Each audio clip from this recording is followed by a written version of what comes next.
महाराष्ट्र सरकार ने एनालॉग पनीर पर एक बड़ा फैसला लिया है। महाराष्ट्र सरकार द्वारा महाराष्ट्र में एनालॉग पनीर पर बंदी ला दी गई है। एनालॉग पनीर बेचने वालों पर सख्त कार्रवाई करने का भी प्रावधान महाराष्ट्र सरकार द्वारा लाया गया है। हम इस वक्त मुंबई में हैं, जहां पर देख सकते हैं ये एक डेयरी है और हमारे साथ है अजय सिंह जी। हम उन्हीं से बात करेंगे। अजय जी, महाराष्ट्र सरकार द्वारा एक फैसला लिया गया, एनालॉग पनीर पर बंदी ला दी गई है, किस तरीके से देखते हैं इस फैसले को? ये बहुत अच्छा किया है उन्होंने, क्योंकि वो बिल्कुल ही पनीर बकवास था। अब जो भी नेचुरल पनीर जो है वो बच्चों के लिए, पेशेंटों के लिए, बुजुर्गों के लिए बहुत अच्छा है। लेकिन जो उन्होंने जो फैसला लिया है वो बहुत अच्छा किया उन्होंने। आप समर्थन करते हैं इस फैसले का?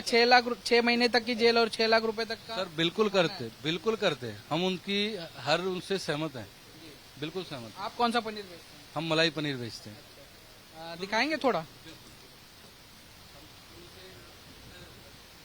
हाँ, दिखाइए। हाँ सर, ये पहचानेंगे कैसे कि मलाई पनीर है या एनालॉग? सॉफ्ट इसकी पहचान ये है सर जी, सॉफ्ट रहता है ये। और जैसे इसको खाएंगे ना तो ऐसा मुंह में जाते ही तुरंत फूट जाता है ये। हाँ, तो ऐसा। हाँ सर, किलो सर। हाँ, ये इसकी पहचान है। हाँ सर। और एनालॉग पनीर में कैसा होता है, अगर काटेंगे तो कैसे पता चलेगा? रबड़ की तरह तनता है। वो है ना, पूरा रबड़ की तरह तनेगा, उसको दबाओगे ना ठोस पनीर रहता है। बेचा नहीं तो थोड़ा उसका जानकारी कम है अपने को। हाँ, वो हमने वैसे बेचा नहीं कभी। और इसका मलाई पनीर है, ये शुद्ध पनीर है, ये कैसे पहचानेंगे? ये सर शुद्ध पनीर है तो खाने के बाद ही आप बता सकते हो सर जी, तुरंत ही बताओगे, जैसे हमेशा आप पनीर खाने वाले हो तो। आप इस फैसले से सहमत हैं जो सरकार ने लिया एनालॉग पनीर बैन करने का? नहीं सहमत हैं सर जी, हम तो चाहते हैं कि अच्छा हो, डुप्लीकेट कुछ भी नहीं बने।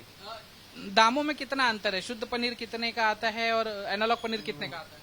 वो सर उसका रेट नहीं मालूम। शुद्ध पनीर कितने का आता है? ये 400 450 तक आराम से बिकता है किलो। और इसे बनाने में कितना समय लगता है, क्या प्रोसेस है? या इसका दूध गरम करके फाड़ के जो बनाते हैं ना, तो उसको गरम करने को ही कम से कम 1 से 1.5 घंटा जाता है दूध को। और उसके बाद में दूध को फाड़ा भी जाता है। फाड़ने के बाद में फिर उसको कपड़े में बांध के सेट करना पड़ता है, फ्रीजर में डालना पड़ता है, आइस डाल के फ्रीजर में। उसके बाद खुद ही बनाते हैं? नहीं, ये हम लोग कोल्हापुर से आता है, बाबू पाटिल करके, उनसे पनीर बनवाते हैं। उनका ही दूध है हमारे यहाँ, जो पैकिंग कराते हैं उनसे ही कराते हैं।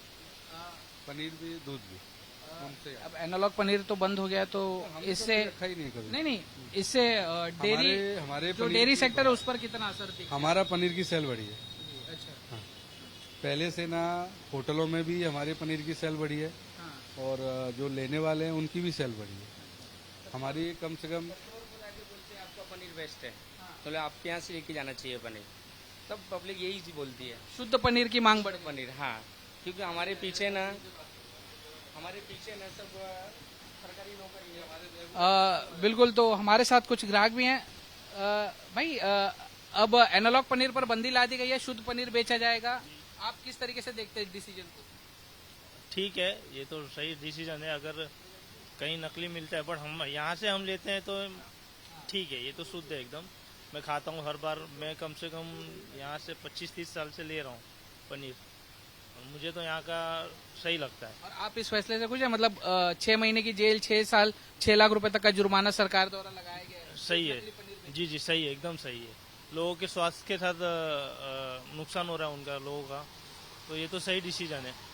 भाई, आप किस तरीके से देखते हैं इस डिसीजन को? आप सहमत हैं? एनालॉग पनीर पर बंदी ला दी है, शुद्ध पनीर सिर्फ बेचा जाएगा। हाँ। आप सहमत हैं डिसीजन? हाँ। बिल्कुल। तो जिस तरीके से देख सकते हैं, लोग भी इस डिसीजन से जो है वो सहमत हैं।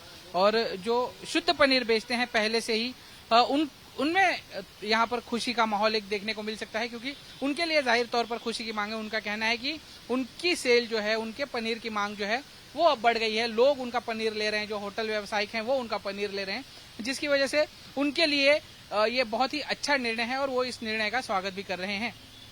कैमरामैन मंगेश आमरे के साथ दीपेश त्रिपाठी, मुंबई आज तक।